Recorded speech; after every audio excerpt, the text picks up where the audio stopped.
This video brought to you by this comment. Hey guys, how's it going? So, over the past few years, I've occasionally been asked how I survive as Mag. It's interesting because I guess it's because I don't use any survivability mods on her. I'm not relying on things like damage reduction from adaptation, I'm not using redirection of vitality, and this is Mag we're talking about, a WarFrame that only has at base 450 shields and 300 health, and also next to no armor. So it's not like she's inherently a super duper tanky WarFrame, and yet it seems like a lot of people find it odd that I tend to actually survive a lot more than they do. So I find this question to be quite interesting myself. Because honestly, I don't feel like I'm specifically consciously thinking about how I survive when I'm playing Mag. It just kind of happens, you know? It probably helps that I've been playing this game for 10 years. So this is all kind of muscle memory. But I guess there's like a few things that I do in my gameplay to help me survive. And if not survive, at least not churn through my revives. Because, especially since I'm a 10-year player, I remember back in the old days when revives costed plat. So this was definitely something that I try to make sure I never use. And I do that to this day. So I'm going to go through about 3 or 4 things that I think I tend to do that help me stay alive. Number 1, shield gating. So shield gating for Mag is definitely the most apparent thing that I rely on quite a lot. When I'm running around not refreshing my shields for another full shield gate, it's usually because I'm actually scrambling for energy. And I'm trying to get energy usually through something called Emergence Dissipate, which is an arcane that you can use on your operators. We'll talk about kiddos later. One thing I've always wanted to discuss actually, in particular to this topic, is the premise of whether or not you should use Crush or Polarize to fill your shields, when you should use either of these abilities. Now, for context, I don't usually run any power strength on my build for Mag, so Polarize itself can't instantly refill all of my shields. This is because I'm actually a Maturite main, so I tend to rely on Maturite to get the power strength that I actually need, the 40% power strength, to instantly refill my shields. I don't need all 40%, keep in mind, but because I'm a Maturite main, I have the luxury of not necessarily needing to build power strength of Mag. Now, what's interesting is that Crush, especially with the Fracturing Crush augment, can acquire some shields significantly faster than Polarize. This is because even with an Amber Archon Shard with casting speed, it still takes roughly a full second on my build to use Polarize to register shields. Only when Mag's hand sort of snaps like this, like closes, that's when you get the shields. Whereas with Crush, just the mere raising of the hand is enough to get you shields. In the amount of time that it takes Polarize to even register shields, Crush has already registered some additional shields for you 3 times. The difference, though, is that Polarize is guaranteed to acquire a certain amount of shields, and it's usually a very high amount compared to what Crush can give you. And it's a guaranteed refill if I actually use Maturite properly, whereas Crush only acquires a small amount of shields per target hit, but 3 times in the duration of a single Polarize. At that point, the question tends to become, when do you use Polarize? When do you use Crush? Without any additional power strength, I get 25 shield per target hit. Thrice. So that means if I hit 6 enemies with Crush 3 times, then I get 450 shields back, which is enough for me to get another hard shield gate to happen. So, you'd think, if there are 6 enemies around, that's when I should use Crush. Maybe. Consider this. Polarize is a cheaper ability than Crush. It's a 75 energy base ability, whereas Crush is a 100 energy base ability. So against 6 enemies, I am getting 400 shields instead of 450 shields. I am actually getting more shield value for my energy than Crush. But on top of that, the big thing I think to keep an eye on is that, let's say you have 6 enemies and you use Crush on them. Those are 6 enemies that are near you. There might be someone further away that you haven't really accounted for, or you don't see, or whatever, and they've managed to shoot you just once. Let's say that bullet doesn't do a whole lot of damage, but at least it does some damage. Guess what? That means throughout your crush of only crushing 6 enemies, you're not going to get the final result being a hard shield gate, because you've lost some shield before you've reached that hard shield gate through the replenishment of Crush. So at that point, you've essentially used Crush 100 energy base, but you didn't get your hard shield gate back. In general, I think the rule of thumb should be, if you see 18 enemies around you, that's when you should use Crush. Because at that point, as soon as you raise your hand, guess what? You've got your 450 shields back. That's a hard shield gate. But let's be real here. Are you going to walk into a room and then actively count how many enemies there are before you consciously choose whether you're going to use Crush or Polarize? No. You're not going to do that.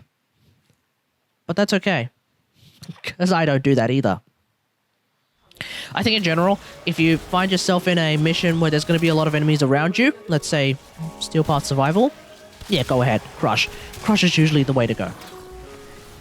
In general, if you find yourself in a mission where there's a lot of enemies that are going to be spread out and really all over the place and potentially a little bit sporadic even, like Steel Path Spy, then Polarize. Especially if you already have Power Strength mod in your mag build, then Polarize would definitely be the way to go. Also keep in mind, overshields from Crush are actually a pretty big bonus, because when you have overshields from Crush, you have a bigger shield pool. That includes overshields. And by having a bigger shield pool, you kind of actually have a higher chance of triggering Arcane Aegis. Arcane Aegis is, in my estimation, the single most powerful survivability tool for mag and other shield-based warframes. Thanks to the mechanics of soft shield gating, mixed with the speed of this particular arcane, while it's active, I'm basically invulnerable. So keep in mind, when it runs out though, and you're still in combat, you might find yourself getting caught with your pants down. Keep an eye on that timer.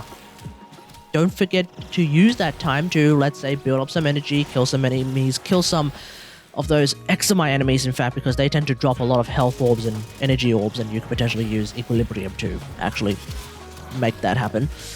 Get yourself some energy so that you can use Polarize or Crush near the end of your Arcane Aegis, so that when it's done, you're not sitting there with no shields. Turns out this Arcane's rank doesn't actually affect its likelihood of triggering, nor does it affect its duration. So, for the purposes of immortalizing mag, you actually can just get by with a single R0 Arcane Aegis. Maxing it is still beneficial to some extent, but if you only have one Arcane Aegis, you're actually good to go. This isn't like Genshin. There's no downside to refining your arcanes, resulting in you not being able to use that arcane on another warframe. You can obviously use the same arcane on every single warframe. That's how warframe works. So, if you get additional copies of Arcane Aegis, max it out. But otherwise, don't worry about it. That's the mag-centric thing that I often rely on. Almost to a muscle memory sense. But there are a couple of other things that I also tend to use in my general gameplay that also keep me alive as mag. Of course, one of them has to do with the fact that my favorite weapon is the Paris Prime. The Paris Prime has a unique mod called Visage Bal. You can acquire this mod for your Paris Prime from the Father of Demos with some Demos reputation. You will actually need to achieve the rank of being a friend. But afterwards, this particular mod does incentivize you to build some status chance on your Paris Prime, so that not only can you trigger some useful status effects like Viral, you can also use that to heal Mag. Now keep in mind, Mag's base health is 300. Visage Bal heals your active Warframe, heals your Warframe for 300. So Visage Bal is basically a complete health refresh. And this can happen relatively often if you have a particularly high status chance on your Paris Prime. We don't have health gating yet, but being able to just constantly fully refresh your health just by shooting enemies, that helps a lot.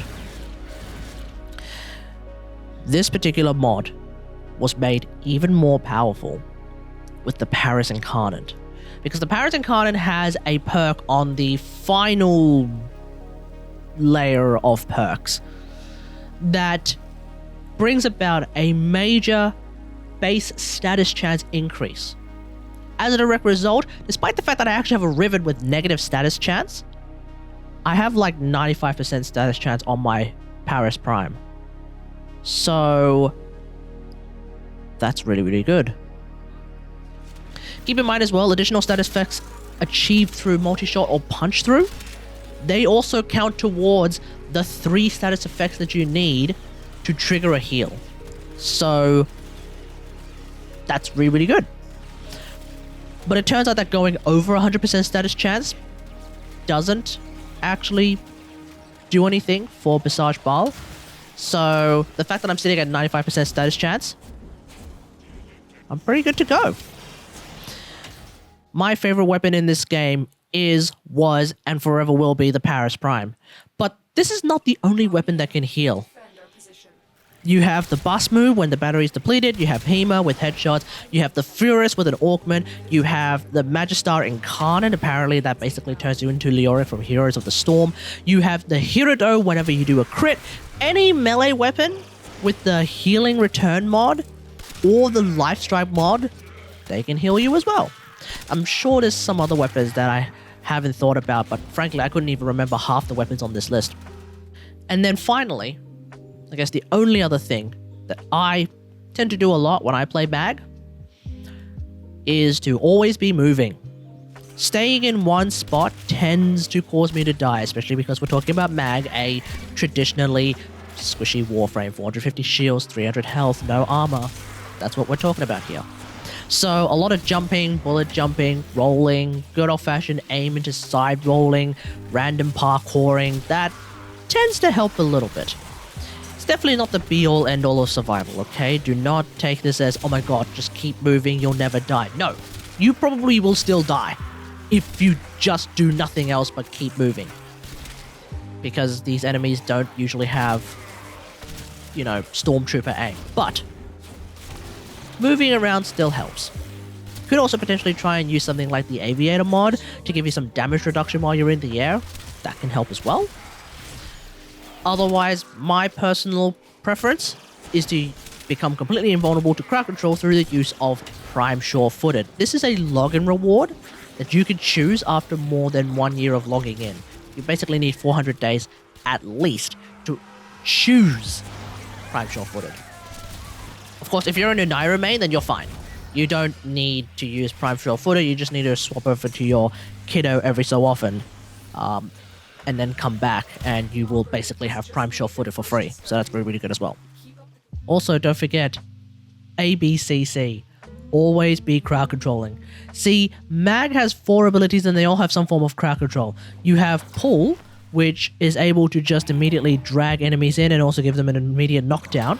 You have Magnetize, that draws enemies in but also prevents them from hitting enemies that are outside of the Magnetized bubble. You also have the Augment Magnetized Discharge. The discharge part of Magnetized Discharge disarms enemies when the bubble explodes, and this also includes if you decide to use your defensive Magnetized bubble, you can also pop that and disarm enemies that are in front of you. Then we also have Polarise, and though Polarise itself doesn't actually have any crowd control, Counterpulse being its augment is crowd control, and that's why I actually run duration on Mag.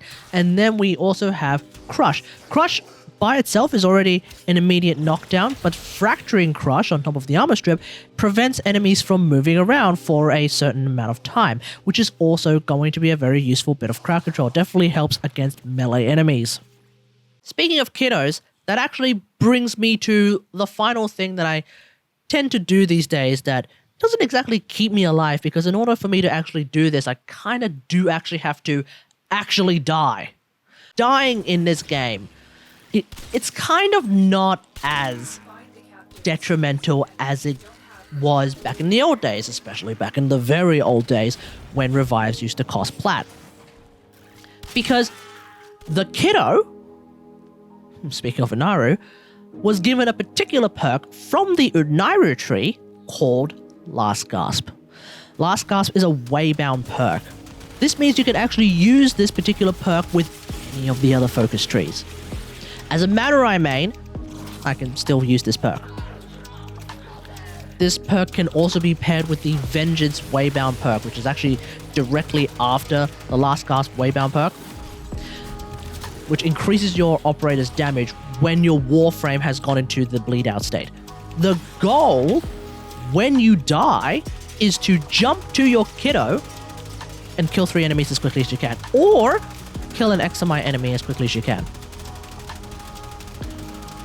When you do that, you get a free revive.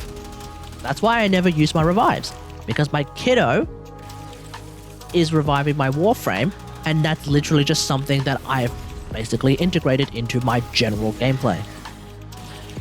And yes, this is late stage Inaro's power creep in action. He needs a new passive. So, unironically, building a stronger kiddo is also part of how I stay alive. Or at least never use my revives. That's essentially it. Let me know what you think about all of this in the comments below. It really just takes practice when it comes to staying alive with a squishy Warframe like Mag, but Mag does have quite a lot of tools in her arsenal that you can just take advantage of to stay alive a lot more than, in my opinion, a Warframe like Banshee. I have no idea how to stay alive as Banshee, because Banshee doesn't have things like Polarize, Crush, those kinds of things. I'm sure Banshee maids out there will be able to explain how they survive as Banshee. Maybe one day I might go and check that out, but at the present moment, I feel like those players who have asked me, how do I stay alive as Mag when it comes to a Warframe like Banshee? I have no idea. But those are really the ways that I tend to stay alive as Mag. And so hopefully they can be useful for you, and I don't know, maybe you could potentially use some of these concepts to stay alive with other Warframes. Anyway, hope you guys enjoyed this. If you like this video, hit that like button, subscribe for more Warframe content. And until next time, I'll see you guys later. Thanks for watching. Peace.